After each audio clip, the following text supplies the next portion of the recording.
राधे मित्रों, आज हम सुनेंगे अक्षय तृतीया की व्रत कथा। इस कथा के अनुसार प्राचीन काल में एक धर्मदास नामक वैश्य था। धर्मदास अपने परिवार के साथ एक छोटे से गांव में रहता था। वह बहुत ही गरीब था। वह हमेशा अपने परिवार के भरण पोषण के लिए चिंतित रहता था। उसके परिवार में कई सदस्य थे। धर्मदास बहुत धार्मिक प्रवृत्ति का व्यक्ति था। उसका सदाचार तथा देव एवं ब्राह्मणों के प्रति उसकी श्रद्धा अत्यधिक प्रसिद्ध थी।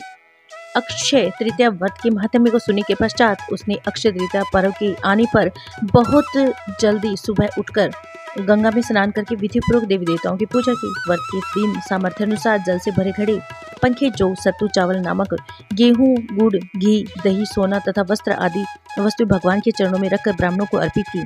यह सब दान देकर धर्मदास के परिवार वाले व उसकी पत्नी ने उसे रोकने की कोशिश की। उन्होंने कहा कि अगर धर्मदास इतना सब कुछ दान में दे देगा तो उसके परिवार का पालन पोषण कैसा होगा। फिर भी धर्मदास अपनी दान और पुण्य कर्म से विचलित नहीं हुआ। उसने ब्राह्मणों को कई प्रकार का दान दिया। उसके जीवन में जब भी अक्षय तृतीया का पावन पर्व आया, प्रत्येक बार धर्मदास ने विधि से इस दिन पूजा एवं दान आदि का कर्म किया। अनेक रोगों से ग्रस्त तथा वृद्ध होने के उपरांत भी उसने उपवास करके धर्म कर्म और दान पुण्य किया। यही वैश्य दूसरे जन्म में कुशावती का राजा हुआ। मान्यता है कि अक्षय तृतीया के दिन किए गए दान पुण्य एवं पूजन के कारण वह अगले जन्म में बहुत धनी और प्रतापी राजा बना। वह इतना धनी और प्रतापी राजा था कि त्रिदेव तक उसके दरबार में अक्षय तृतीया के दिन ब्राह्मण का वेश धारण करके उसके महायज्ञ में शामिल होते थे।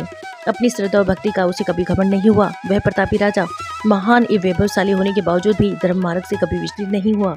माना जाता है कि यही राजा आगे के जन्मों में भारत के प्रसिद्ध सम्राट चंद्रगुप्त के रूप में पैदा हुए थे। जैसे भगवान ने धर्मदास पर अपनी कृपा की, वैसे ही जो व्यक्ति इस अक्षय तृतीया कथा का महत्व सुनता है और विधि विधान से पूजा एवं दान आदि करता है, उसे अक्षय पुण्य एवं यश की प्राप्ति होती है।